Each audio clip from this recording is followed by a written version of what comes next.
but it never came really that tight.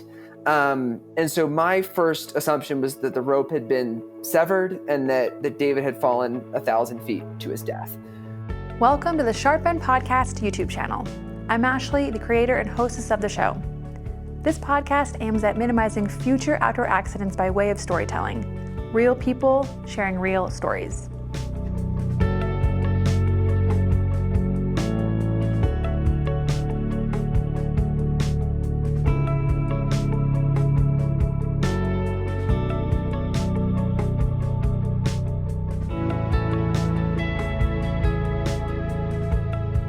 Well, hello, gentlemen. Welcome to the Sharp End Podcast. I already met Grant a few days ago. And so for those that are listening to the Sharp End Podcast in order, you'll get to hear from Grant again in about 15 days for the bonus episode.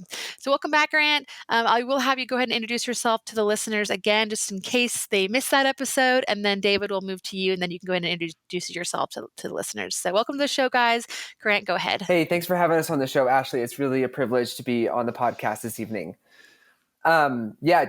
This is really cool to have the opportunity to come here and share our story from Yosemite National Park on the show. I've been listening for years to the podcast and have learned a lot from the Sharp End podcast. And there's specific things I've learned on this podcast that will come into play in the story that we're going to share tonight. I never thought that I'd be the one here on the other side of the microphone. Most people don't. Yeah. I guess that's the way the cookie crumbles, and just really hope that maybe telling about this accident on Half Dome can maybe help somebody else learn a few things and keep somebody else from going through what we did. My name is Grant Breidenbach. I live in Boulder, Colorado. I'm 25 years old. I work in the outdoor industry in marketing and sales. I got into climbing in college and have kind of been a bit of an addict to it since, and kind of progressed through from gym climbing to sport climbing to trad climbing, ice, and then this past summer was a foray into big wall climbing with my climbing partner David. So that's kind of overview on my climbing background, who I am. And we have David, your climbing partner, here with us today. So welcome to the show. David, go ahead and introduce yourself. Yeah, I'm David, also from the Boulder area in Colorado. I'm in my mid 40s. I've been climbing since I was about 8. I started climbing in the Salt Lake area. I was really lucky. My brother introduced me to climbing, and I was really lucky to have a nephew who's a couple months younger than me, Scott Adamson, that many in the climbing community know. He and I grew up together with another person that hopefully is listening to the show, Isaac Caldiero. A lot of people know as well. They went off to great things in climbing. I went to grad school and started a family. So also great things.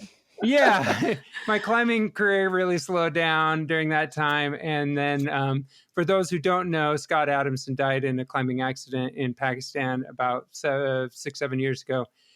And that one of the ways I kind of dealt with that and found a lot of solace and purpose was to get back into climbing and to get back into it pretty seriously. And that's what I've been doing the last 7 or so years. When I met Grant at a climbing gym here in the Boulder area, I noticed he was a little bit stronger than me. I was used to climbing with people who were a little more junior or a little less strong than me. And so I ended up being the one who usually was leading all the hard pitches and being the guide pretty much all the time. And I wanted someone that I could say, hey, can you take the hard pitch? And we could get into some harder terrain. So that's where we met. Yeah, it was really cool. And I might have had a bit more, physical strength at the time, but David had a wealth of knowledge that, came from decades of climbing. So it was instantly this really cool kind of mentorship, relationship where I was learning a lot about risk management, technical rope systems from David. And I think I was also pushing him physically, and we would, trade off and seem to have our strengths. He was a much better crack climber than I was. And we'd get on pitches in, say, Rocky Mountain National Park, and I'd look up some daunting crack, or maybe only a 5/8 crack, but I'd be like, holy cow, it looks awful. And I'd be like, David, can you take the sharp end on that? And he would. And then go on to some face pitch and I would, walk right up in it. We made really good partners, kind of unlikely partners with age difference, but we got to know each other really well, really quickly. Sounds like a beautiful partnership. Well, it's always special when the universe brings people like you guys together, so that's exciting. Happy to hear that. Yep. So you did allude to the fact that this incident happened in Yosemite National Park, which is in California for those who don't know. So about what year, what was the date of the incident? What was the what was the weather like? Yeah, this happened in early July of this past year, 2023. Beautiful summer day, classic California weather. But I think to really properly give the story justice, I think it makes sense to back up, a couple months before that. And so kind of we both knew we wanted to set a big summer objective. And after looking at everything, we kind of settled on the regular northwest face of Half Dome. It is a 2,200 foot route and 23 pitches, which is a lot bigger than anything either of us had done before. And so we got to training, and maybe David, you can kind of tell a little bit about what we trained and kind of how we practiced. Yeah, I mean, this wasn't my first big wall. I'd climbed some stuff in Zion with my nephew and his brother Tommy. I'd climbed in Yosemite on some smaller single day ascents. We wanted to take it slow and bring a haul bag. I know a lot of people do it in a day. We really wanted to take our time, spend the night on the ledges. So we knew we needed to get Grant up to speed on aid climbing and quick transitions. Spent a lot of practice hours. I set up a thing in my garage where I could just practice getting really quick on transitions, setting up belays, getting in and out of a belay, setting up the haul bag, hauling. So we did a lot of that kind of stuff. We also practiced a lot of technical practice. So we practiced rappelling with the haul bag, lowering out, practicing, getting ourselves in and out of belays. Because it's a lot different when you're really far up and you've got really heavy bags. And so we just spent a lot of time practicing before we left. And I think that practice served us really well, as we'll hear as we kind of get into the beans of it. So our basic plan was on day one, to drive into Yosemite National Park. We met up in the Bay Area. I flew into San Francisco. We were going to sleep that night down in the valley at North Pines Campground, get kind of the full valley experience down there. Next day, we were going to hike up the Death Slabs, which are kind of aptly named. It's about this 3,000 steepest hiking you can imagine. That's pretty exposed. It's got fixed ropes. And it's sort of the direct way up to the base of Half Dome. And then that afternoon, we were going to fix pitches 1, 2, and 3. And then on day 3, we were going to ascend the fixed lines that were already hanging from the night before on pitches 1, 2, and 3. And then we were going to climb pitches 4 through 16 and then sleep on a ledge system called the Big Sandy Ledges that night. And then on the 4th and final day, we were going to climb pitches 17 to 23 and ultimately top out, hike down the kind of classic climbing trail, the cables, and drive back to the Bay Area that evening. That was the original plan for the climb.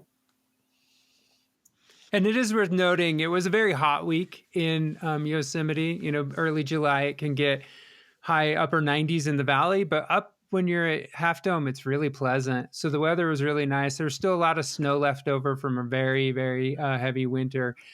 So the weather conditions were just optimal for us. Nice. And we ended up being the only people on the wall when we got up there, which was really nice for a 4th of July week. Yeah. It was pretty incredible. Yeah, we lucked out. Yeah. So the climb was relatively smooth getting started. Had one hiccup where the haul bag got stuck at the base of pitch 1, and we probably lost 30, 45 minutes. David had to kind of go down the rope he had just ascended, unstuck the haul bag, and then get it up. And once we were hauling the bag, we knew it was going to be difficult, but we're like, wow, this is challenging to get this bag hauled up. But basically, I led a pitch block of pitches 4, 5, 6, and 7. And those, you wouldn't really notice if you looked at Half Dome from a distance, but there's kind of this subtle buttress feature that kind of is on the left-hand side on the lower half of Half Dome. And that's what the first 1,000 feet of the route go up. And you're kind of following crack systems up that section.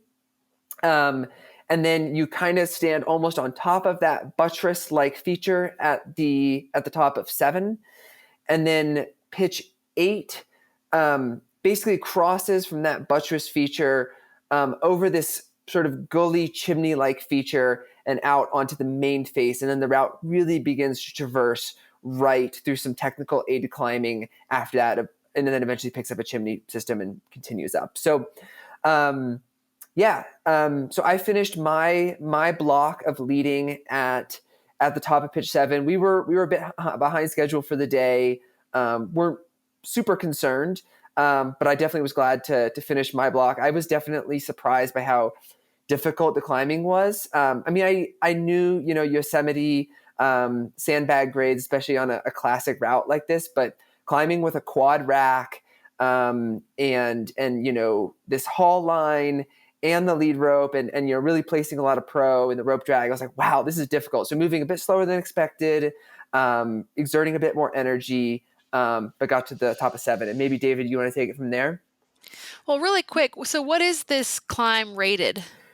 It depends on whether you're free climbing or aid climbing it. So if you're aid climbing it like we were, the hardest you have to free climb is about 5'9".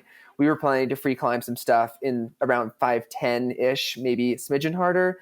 And then do some aid climbing, all clean aid, no hammering pitons or anything. But especially up higher on the route, there was going to be some hooking, putting kind of these thin metal edges on rock and weighting those and balance testing them, some bolt ladders, things like that. So technically, I believe, David, C2, is that right? 5'9", C2? Yeah, it's a 5'9" C2. If you were going to free it, I think it would be a 12D. Thank you. Okay. Yeah. Sorry to interrupt. Go ahead, David. Yeah, no worries. We were lucky to have one visitor on the route that day. 2 very fast climbers cruised right past us. And we got a chance to talk to them a little bit. It was Cam and Jess from Yosar who were checking out the route. For those of you who don't know, a few years ago, a giant slab broke off of Half Dome. 2 pitches full, and they wanted to check out the route that had been established since to make sure it was safe. And they said this was their first time checking it out. So they cruised past us. They were moving very quickly. They have a really nice system. They're professionals. They do a really great job. They're the only other people on the mountain that day. That will come back later in the story. So I got out onto the what's called 4th class terrain. There's this area where there's a lot of ledges and gullies. It's pretty easy stuff to move through, and I was excited to move through. Really excited to move through it very quickly. Got to a point where the terrain wasn't exactly what I expected it to be on the map. I was coming into some 5th class terrain, and it was supposed to be, the whole pitch was supposed to be 4th class. So I pulled out my map and was looking around and making sure everything was good. And I said, I'm going to, I had traversed right for quite a ways and then up. And then I started traversing left. And if you do that when you're climbing with that long of rope, you're going to have a lot of rope drag if you have a Z in the system. And I knew that was coming. And so I knew I had to remove one of the pieces below me or back clean that piece so that I'd have a straighter line. I was almost to what I thought was the end of the pitch. Looking back, I might have actually linked 8 and 9 together. And so, but I was getting close to that point. End of this section, moving pretty quickly, placing pieces relatively far apart because it was pretty easy terrain. In order to back clean the piece that was just below my foot, I couldn't reach it without lowering down. So I put a number 3, a 0.03 cam in, which is a pretty big size cam. It's one that will definitely hold your weight. It's not a terribly small one. And I was going to just weight it so that I could reach down and grab the cam that was below my foot and clean up that line. When I put the cam in, I'll be honest, I heard a little crackling noise. It wasn't enough to bother me too much, but I knew that I needed to move fairly quickly through this area. And so we were out of eye shot from each other. So we had a radio and we were radioing back and forth. And I said, Grant, I need to be lowered down a little bit. And Grant, do you want to tell what happens next from your perspective? Yeah. So David puts in this piece. He says, "Hey, I'm gonna put in this piece." Says it looks like, you might not have said it looks like good rock, but if you're putting in a piece, like I trust this guy, like he knows his placement. So I'm like, all right, he's putting in a piece. I'm gonna lower him a bit. The rope drag's terrible, and he's struggling to make upward progress. He's gonna lower down and grab this piece. So he puts the piece in, he weights the rope, and it doesn't come super tight just because there is so much rope drag in the system. It's going around a corner and zigzagging here, there, and everywhere, left and right. But I let a little bit of rope out, and David starts to remove the piece below, which I believe is a number 2 cam. And all of a sudden, the rope kind of goes slack, and I just hear David start screaming and kind of yelling, "Oh no." And his scream is kind of way, way up above me. I didn't even realize he was that far up because we had been communicating in the radios. And his scream comes down, down, down, down. And then his scream basically kind of abruptly stops when it's about level with me. So I know he's fallen a long ways. And the rope, the whole time I'm expecting just a massive whipper. I'm expecting the rope to just come super tight and get yanked into the anchor. But it never came really that tight. And so my first assumption was that the rope had been severed and that David had fallen 1,000 feet to his death. And my shoes went flying the off only and some thing other I saw materials. was basically because David's around this corner. I never saw this accident ever. I've never seen, this pitch. It's around a corner. And the only thing I saw is basically as David fell, some of the gear loops were torn off his harness in the fall. So I just saw some of our cams, his shoes, and basically his exploding water bottle flying out over Yosemite Valley. So I just see our gear completely detached, sailing out into who knows where. And so I assume David's also just completely detached. And it's just kind of this just like shocking, sobering moment that, you don't even quite process at first. And so I get on the radio and I say, "David, do you copy?" And I'm on my walkie-talkie and David, do you copy? I get nothing. And I listen and I can kind of hear some like moaning around the corner. And I'm like, well, he's not dead yet, but he's probably dying. And so I'm like, "David," yelling. And eventually he gets back on the radio. What happened is the radio was on one of the gear loops that blew, but on the walkie-talkies, there's a tether. And I've always said, put the tether on a different gear loop than the radio, because the tether was on a gear loop that did not blow. So it was dangling about 4 feet below him. And he pulls in the radio and says, "Grant, I've just taken a huge fall." And then, so maybe David, you should share what that was like from your perspective, but that's kind of what I saw. And at least I knew that he was alive then, but I still didn't know the magnitude of the situation. Yeah. So basically what had happened is I started weighting that piece. I was fine. I didn't bounce test it or really put a lot of weight on it. I was just putting my body weight. I was reaching down, and as I was reaching down, my head was kind of down. The rock above me shattered and the piece fell out and I dropped. I dropped about 10 feet and hit a ledge. But then the piece that I was fiddling with must have been halfway out and it blew. So then I went another 30, 40 feet, but it was a series of ledges and alcoves. So just picture pinball. I just bounced back and forth between all these ledges that are about 3 feet from each other. So when I landed, I landed hard on my back on the ledge, and it knocked the wind out of me. So Grant's yelling and doing all this, and I couldn't talk. I was like, "Ah, I'm fine."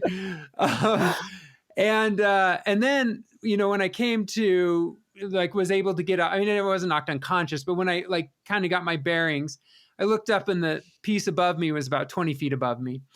And all my gear is scattered all over the ledges just below me. Luckily, some of it was still there. I was bleeding a little bit. And then I started to, just kind of get my bearings. And that's when I went looking for the radio. I hear it, but I couldn't see it. I pulled it up. Eventually, it was mixed in with all my other gear. Pulled it up and said, Grant, I think the climb is over. That's what he said. Yep. And Yep. so at that moment, I couldn't put weight on my foot and I couldn't twist. Twist your back. And so I couldn't twist my back to the right or the left. But as long as I was staying straight, I was pretty okay. But I had to go get all that gear. So I kind of crawled down a couple ledges, got all the gear. And then I looked up and I saw that piece and I realized I couldn't get back to Grant without removing it. So I did a series of these leapfrog things. And at this point, I'm like, I don't want to fall again. So I'm putting in a piece and then I climb up a little and then I reach down and I pull the other piece and I put up another one and get that piece and lower myself down. And then unable to put any weight on my right foot and unable to twist, I had to traverse all the way back across the pitch and get back to the top of 7. He basically tiptoes back across this kind of 4th class ledge, which I must say was just a game changer. If David hadn't been able to tiptoe across, because like I've taken rock rescue, but they talk about how to do that if it's dead vertical. You go up, you pick somebody off, you establish the anchor, like it's relatively straightforward. You get your muncher mule overhands, whatever. But they don't talk about how to do it if it's horizontal. Like we probably could have figured something out, but it would have taken a long time and a lot of improvising. So it was just a huge blessing that David was able to tiptoe back to the top of pitch 7. Nice. So Skills. we get to the bag and, first thing I do is like first aid kit, right? So we dig out the first aid kit sitting right on top, take some ibuprofen. I think the bleeding and stuff, it wasn't a lot of bleeding. Where were you bleeding? My hands, my arms, not my head, surprisingly. I was wearing a helmet, obviously, but it wasn't too damaged. I think I don't know exactly how I rolled, but I kind of tumbled. It kind of looked like you'd been in a bad bike crash, it was like road rash sort of thing. But at this point, he said, well, we got to rappel down. I realized I lost my ATC, kind of the main belay device for having 2 ropes. Oh no. I lost that with all the gear that went. I had a kind of a gree equivalent. It's a cinch. And I said, well, I can rappel down 1 rope. I can't bring this bag down with me. I can't really put weight on my foot. So this rappel is going to be hard. I can't twist. I can't do anything, but I'm going to try and lower myself down. I was feeling okay. There's probably a lot of adrenaline going on. Grant had the wisdom, and I think it came from listening to this show, yep. To call Yosar right then. And so before we did anything else, Grant, you want to talk about what happened there? Yeah, basically, I knew that this situation was a little bit bigger than we were capable of. Even if we were going to be able to rappel to the ground, he clearly has a lower leg injury and a back injury, and we're not going to be hiking down these death slabs or even around the back of Half Dome. We're going to need some sort of assistance from search and rescue, and it'd be better if they knew sooner rather than later. And so we called him up and just, gave him a really honest explanation of the situation. We thankfully were able to get some cell service up on Half Dome, had a satellite communication device as a backup, but did not have to use that. And just basically let them know they instructed us to go ahead and begin the self-rescue process of retreat rappelling the route down, and to just kind of keep them up to date. And if conditions changed for the worse, if things got really bad, to touch base, and they were going to begin developing a plan. Yeah, and one of the things that we had to think about is the top of the 6th pitch is a ledge, and you can kind of sleep there. We were trying to figure out, do we want to sleep the night there and figure out what's going on and kind of assess the rest of the situation tomorrow? That was one of the things we had to kind of think through. We started descending and it was very slow. It took us about 6 hours from the moment of the fall till we got to the base of the climb. And that was actually sped up because by the time we got to the top of the 3rd pitch, there were people who were preparing to climb it the next day and they had fixed lines. And we said, can we rappel down your lines? It would really save us a lot of time. Getting the haul bag, rappelling with it, me moving very slowly, just everything took a lot longer than you would expect. It was a process. Like David was a little bit out of it, rightfully so, and I was kind of double checking his systems and like, all right, like, is that, Gregory rigged to rappel on a single line, like triple checking David. And like, it was kind of one of those moments where like slow is fast, and like, didn't want to make another mistake, being kind of the adrenaline of it all. And so, there's kind of one of those old climbing adages of like, I think it's the French, like a climbing accident, they like take a moment, smoke a cigarette, and then like, then they go figure it out. Well, we didn't smoke any cigarettes, but I think we took our time, we were deliberate, and we paused. We needed to pause. We didn't try to rush through the process. And I think that helped us get down the 1,000 feet safely. Yeah. And we knew we had a lot of sunlight. That was our advantage. So we weren't getting anywhere close to night. So, one of the interesting things, I'll tell a story when I lost my approach shoes and one of the insoles came flying out. Well, when I got to the top of the first pitch, it was sitting in the crack right next to the anchors of the first pitch. I don't know how in the world that happened. Yeah, exactly. Ended up getting both of my shoes back. I found them both. And, but we got down to the bottom right as I touched the ground, kind of came through the little ice cave at the bottom, turned to the right. There was Jess and Cam. The same rangers that had been climbing earlier in the day. They had already climbed the entire route so fast. They had gone to the top and were looping around by then. Yeah, they had gotten radioed when we called in, and they said, "Hey, I think you're going to be needed down at the base." So they were prepared, and so that's one of the reasons why we didn't want to wait too long. They got there and they said, "Listen, your back is injured, your foot, you're not going anywhere. We need to get a helicopter up here." And we have about 5 minutes to make that decision, because when you called, we put the helicopter on reserve, and that reserve expires in about 5 minutes. So we need to quickly assess the situation and determine whether we're bringing a helicopter in. The weather's great. The wind is great. Let's have them come do a flyby. They did. They assessed that it was going to be a good time to get us. And then this is another thing Grant learned from the show. By the time they call, it goes very quick. Grant was really smart to think, hey, they're taking David's haul bag. I got to hike down off this mountain by myself tomorrow. I'm going to put everything that I don't have to like sleep with or eat in the morning in that haul bag. So Smart, it goes with There's David. no way I'm going to get 100 pounds of gear out, right? And like there's kind of this moment while we're waiting for the helicopter. Well, it's quiet, but I learned on your podcast that the moment that helicopter shows up, everything happens fast. And so, basically threw everything in the haul bag, had to haul it up the steepest embankment I've ever seen. I actually kind of messed up my shoulder in the process a little bit too. But had, got the haul bag to the helicopter extraction point, and thank goodness they were able to get the haul bag out, because that made it a lot easier because we took the moment to plan there.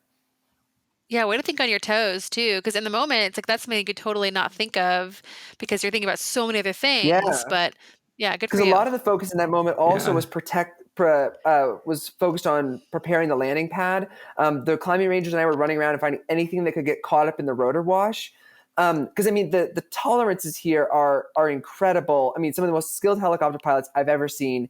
You've got these tall pine trees on one side and the face of Half Dome on the other, and the helicopters to slide in between the two. I mean, we're talking just maybe a dozen feet of clearance, like 30 feet, 20 feet of clearance from the roads, and they didn't think that was even that close. But I'm sweating, with the clearance between the rotor and the wall. So if something were to get blown up, a loose, a rope mat or something, the helicopter can't quickly move to avoid something like that. So there can't be anything that blows up. So a lot of the focus was on prepping the landing zone. And so, but also, taking the time to prep the haul bag.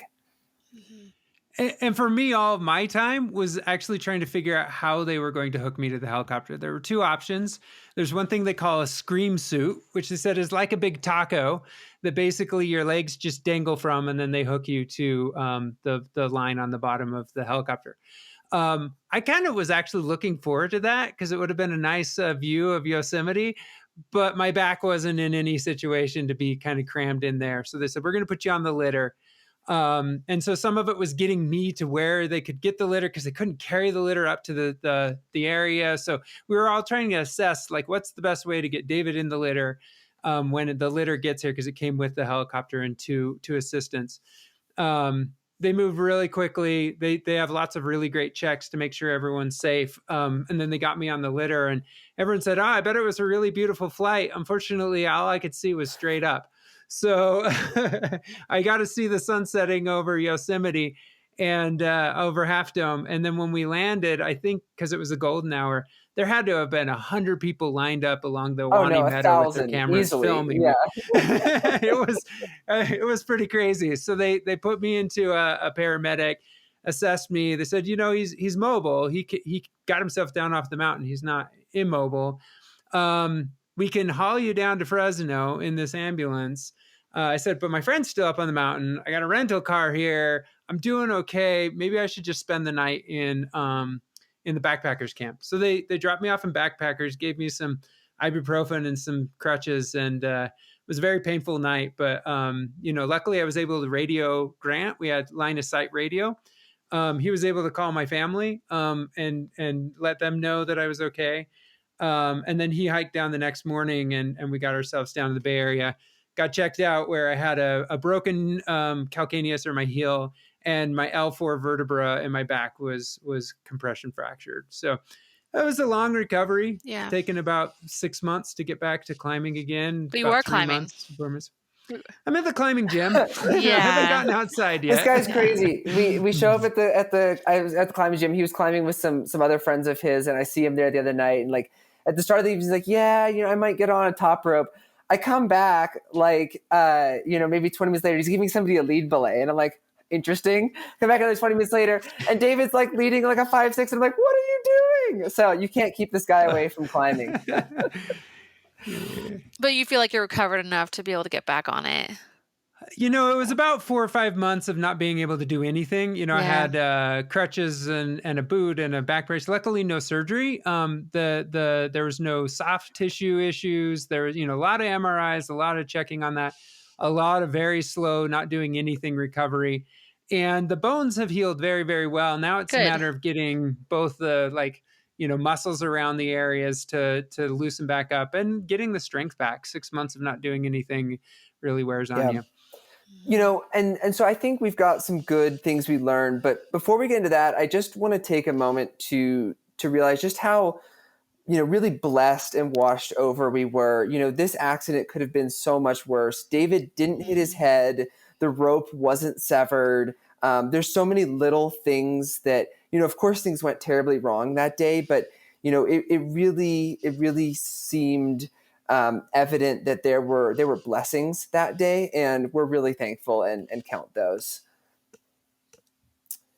David, you maybe want to kind of talk about kind of the lesson of easy terrain being dangerous terrain. I mean, the irony of this, everyone's like, oh, wow. When I talk to people who aren't necessarily climbers, they're like, wow, you were on Half Dome doing all this crazy stuff. And I was like, I was on the easiest part of Half Dome when this happened. And the irony is, that the reason why it's a 4th class terrain is because it's a wash. It's where the water comes down. It freezes and thaws a lot. The rock is really loose. It's really unstable. And that's what created all the ledges. And that's what makes it easy terrain. It also makes the rock the least stable rock on the whole mountain.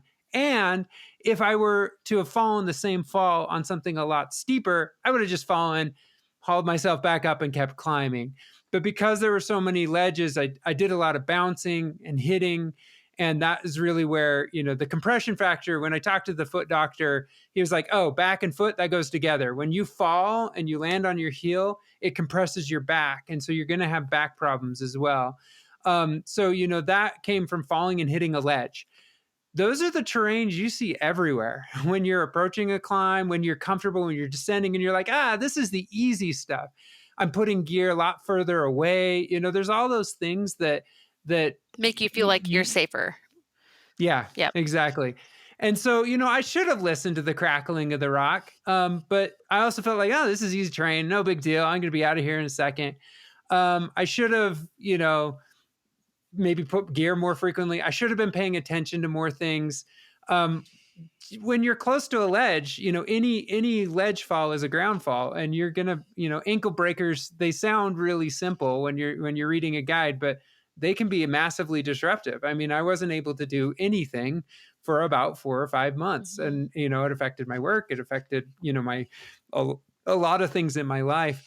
And that's the easy falls. So, that was one thing that I think is a big takeaway for me, is like thinking about the approaches, thinking about the areas that normally you don't think a lot about. Yeah. And I think it's definitely tough because so much of the terrain that I love like kind of adventure trad, romping around Rocky Mountain National Park, a lot of, 5.5, 5.6, but all of that terrain is ankle breaker terrain. It's hardly ever truly vertical. So definitely tough there, and makes me reconsider, traveling in that terrain. I think the second thing that we really learned was practicing a lot. We practiced quite a bit before getting on Half Dome, the specifics of aid climbing. And I think that really served us well. Something that we practiced was rappelling with a haul bag.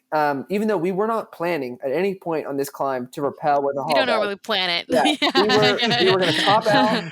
carry that thing Yeah. down. And, Mhm. if we hadn't practiced that, we wouldn't have, been able to get out that evening and get David on the helicopter that night. It would have taken a lot longer. It still wasn't a fast process to rig the rappel with the haul bag. And it was a challenging anchor up there. We had to leave bail gear. It was not a bolted anchor. It was this rusty piton and a nut. And so I added another nut or two to that. And, so it took a while to rig it. But we had practiced it and we knew how to do it. And that practice really, really paid off. Yeah, and one of the things too is, a lot of people will take an approach, a route like this, and they'll say, "I can do it in a day, really light, not bring a lot of gear." We had to be really prepared to potentially spend the night on the top of 6. If I were immobile or not able to get down the mountain, they weren't able to extract us that day. Yeah. Even getting down to the base of the mountain, they said, if they'd missed that 5-minute window, they're like, we're glad that we did this, because otherwise we would have had to bring a bunch of people tomorrow to come get you. So a lot of times you'd be planning to spend the night if an accident like this happens. Really makes me think about leaving a little bit more margin, not always trying to go quite as fast and light, like, do you have what you need to spend the night, even if, you think you're fast and quick? Yeah, planning for the worst case scenario, and that includes bringing a little bit extra food and water. Bringing, like, you had radios and you had a cell phone that was charged up probably, and you had you said a two-way communication device, like a satellite device that you didn't use but you still had just in case. So it does add some more weight to your pack, but in this case, it did you guys justice. Worth its weight in gold. Yeah. I think the next thing is, gear loops fail. I think we put a lot of trust in gear loops, but they're not rated the same way, your belay loop is. For a fall, yeah. Mm-hmm. And I'm not entirely certain how they ripped off, but I had there was a lot of weight on there. You got your hauling device, I got my approach shoes, my water, there's a lot of gear. And just rubbing it just ripped them right out pretty easily. And having losing something like your ATC and being able to improvise, I was lucky I had another rappel device, but if I didn't, you got to know how to tie a muter and know how to rappel on one. Yep. Yep. And then, we've talked about radios, this evening a bit, but radios are awesome. Like, they came in clutch on this climb. And I know Rocky Talkie's been a big supporter of this podcast, and I personally bought Rocky Talkies because of this podcast that's great to hear. 2.5 years ago. Thank you. Yeah, and they were awesome. I mean, so many, communicating even before the accident, during the accident, as we went through the rappel. I mean, these are long pitches that you can't really shout, and when things start to go wrong, and once David's down there, knowing what he was doing and his plan for tiptoeing back, if you couldn't hear each other, it would have been a million times harder. And then even when he was down in the valley, for those who have been to Yosemite Valley, the cell phone service is squirrely in that place. And I actually had service up on like the base of the route, but down in the valley, David had no service. So we were basically able to relay communication. I got in touch with his wife and his family and were able to let them know what was going on. And we couldn't have done that without the Rocky Talkies. Shout out to Rocky Talkies. If you don't have a set, get yourself a set. Get 10% off by using code SHARPEND. That's my little plug. Okay, moving on. Well, the other product that kind of came out of it was after the act. So first aid kit was really, really important to us. And having a first aid kit was really important because we got the unit dose pain medications in David really quickly, which meant the swelling didn't get out of control. he was, able to focus on the task at hand of rigging his rappel device and getting down. And then also realizing, most of his injuries were internal, but had he fallen in any way slightly different, and there could have been massive trauma, tumbling down this chimney gully thing, 60 feet. And so after the accident, I kind of got to thinking, and I did something I've been kind of dreaming about for a while. And I started actually a first aid kit company called Peak First Aid. And I basically designed ultralight first aid kits for climbers, backcountry skiers, all the folks who are getting out there and recreating, and try to basically put the real essentials, especially with an emphasis on stopping major bleeding, in as lightweight and compact of a waterproof pouch as possible.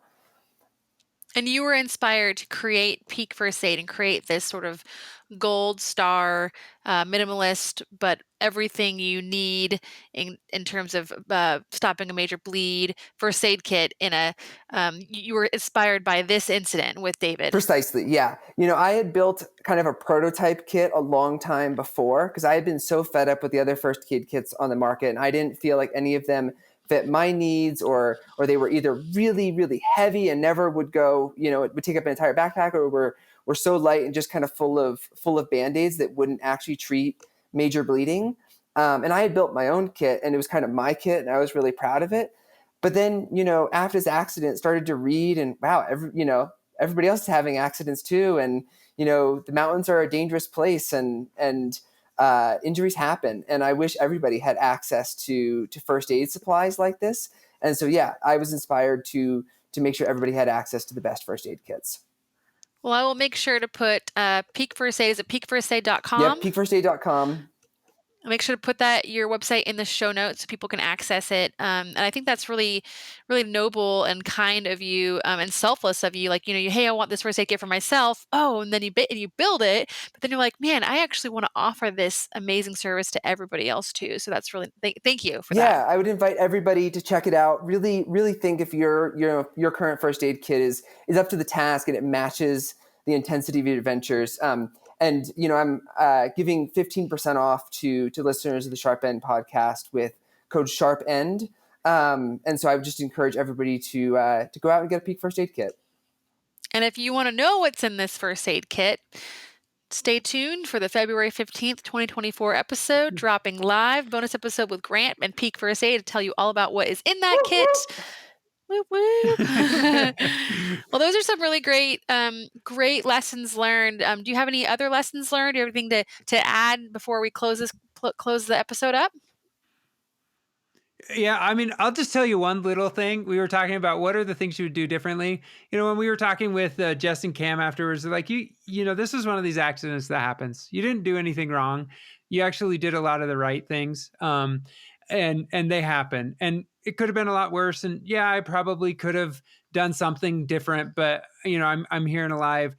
The one thing when people say, do you have any regrets? I say the one regret is that I didn't stop and take a picture of the area where I was, because I have told so many people about this accident and tried to describe what happened.